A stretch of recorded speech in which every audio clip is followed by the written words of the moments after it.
deeqdan ayay u soo wakiilatay dowladda Masar shirkad taa oo 29 bishii tagtay soo gaarsiisay magaalada Muqdisho qeybaha fayadhowrka iyo caafimaadka ee wasaaradda arrimaha gudaha iyo degada magaalada Muqdisho ayaa soo ogaaday in wixii soo gaaray dalka ayaan ahayn wax wanaagsan oo dadka loo qaybin karo maxaa yeelay waxa ay ahaayeen kuwa dhacay ama ku soo halaabay intii badda ay ku soo jireen deeqdan oo bur u badnayd ay wasaaradda arrimaha gudaha xukuumadda Soomaaliya maanta u soo bandhigtay saxaafadda sida ay u qorantay deeqda la soo gaarsiiyay waxana shacabka ay ku wargelisay in ay suurtagal ahayn in raashin noocaasi oo kala loo qaybiyo dadka wasiir dowlaha wasaaradda arrimaha gudaha mudane Cabdirashiid Maxamed Xidig ayaa uga mahadceliyay dowladda Masar deeqda ay Soomaalida ugu soo talagashay balse wixii dhacay mas'uuliyadeeda ay qaadanayso shirkadii loo soo wakiishay 20kii bishii 7 bishii la soo dhaafay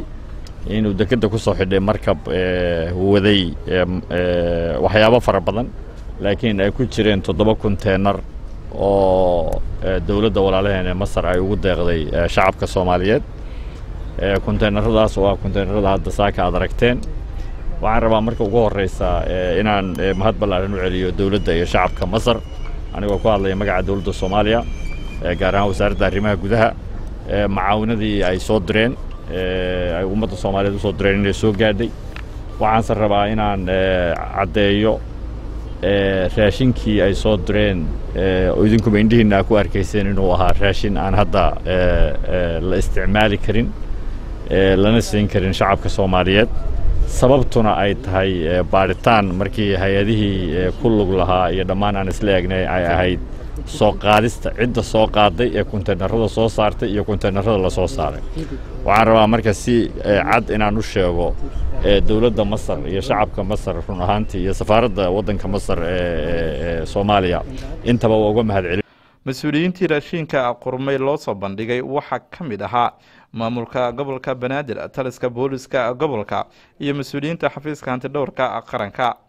saraakiisha Turkida ee degada gacanta ku haysa ayaa sheegay in ay diyaar u yihiin in mustaqbal wanaagsan ay gaarsiiyaan Soomaaliya ayna ka hortagayaan wax walba sidani oo kala dalka loo soo galiyo since we are in Somalia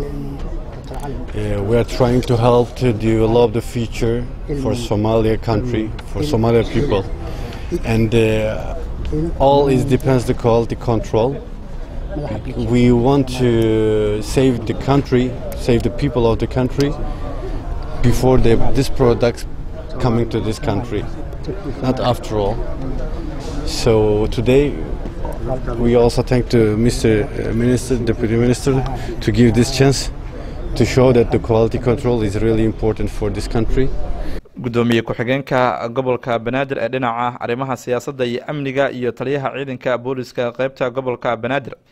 ayaa dhankooda ka hadlaya deeqdan iyadoo halawday laga soo dejiyay degada magaalada Muqdisho maadaama aan maamulka gobolka Banaadir badarkaana meeshii uu hadda yaala gobolka Banaadir ay tahay dadka gobolka Banaadirna la rabay in loo qaybiyo horta waxaan rabnaa marka koowaad inaan uga mahadcelino wasaaradda arrimaha gudaha oo badarkan gacanteeda uu soo galay gaar ahaan waaxda samafalka wasaaradda arrimaha gudaha sida qiimaha leh oo ay u qabteen oo ay u fahmeen inaysan maaragtay sax ku ahayn shacabkooda inay waxaas noocaas ay dhex galaan marka aad iyo aad aan kaga mahadcelinaynaa waana waxa rasmiga oo ay wakiilka uga yihiin dadka Soomaaliyeed gobolada kala duwan ay joogaan aad iyo aad u mahadsantihiin annagana waxaan leenahay mar haddii wasaaradda arrimaha gudaha wixii gacantooda wali ay ku jiraan maxaa yeelay wasaaradda markii mucaawinaadka sidaan camal la keenay wasaaradda gacantooda la galiyaa markii wasaaraddu ay wasaacdo oo gobolada ku shaqo lahaa loo qoondeeyo oo gobolka gacantiisa wax galaan mas'uuliyaddu wali ay maaragtay ilaa wasaaraddu xataa meeshaas la rabo inay xaqiijiso in waxaas ay gaareen dadka loogu talagalay wasiirka hortiisa waxaan ka ballan qaadaynaa inaan saacadaas la wareegno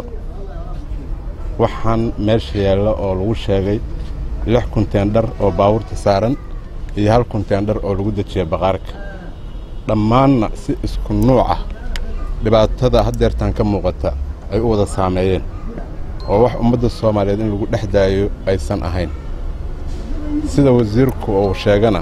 waxay noqonaysaa inaan xaqiijino inaan ku celino dekada gudaheeda in midka dhulka yaalla la raro 7 container kabaniga keenay qonfulkii containerka loogu talagalay in lagu celiyo